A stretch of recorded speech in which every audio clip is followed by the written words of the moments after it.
Isang mapagpalang umaga po sa ating lahat. Ang topic natin ngayon ay patungkol po sa Exodus chapter 20 verse 1 hanggang 6. Patungkol po ito sa babala ng Diyos o batas na ibinigay ng Diyos kay Moises na huwag gagawa ng anumang imahe na sa langit o nasa silong ng langit o lupa upang ito'y sambahin, sapagkat ang Diyos kasi ay mapanibughuin.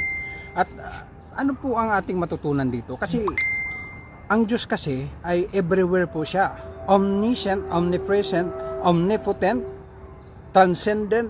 Ibig sabihin, hindi katulad siya ng nilikha ng tao na mayroong lugar lang kung saan mo nilagay, hindi siya makakalakad at hindi siya makapagbigay ng advice sa'yo kasi wala naman siyang bibig.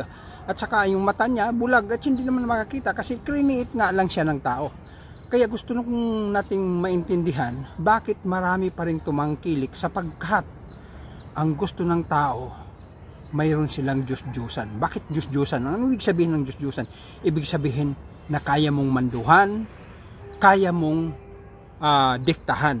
Yun po ang ibig sabihin ng Diyos-Diyosan. Pero kung ang tunay na Diyos, dapat ikaw ay magpapasakop, magkaroon ka ng vertical relationship sa Kanya. Pag mayroon kang vertical relationship sa Kanya, madali na po yung horizontal relationship, yung pakipagkapwa, pagmamahal sa kapwa. Kaya yun po ang isang katotohanan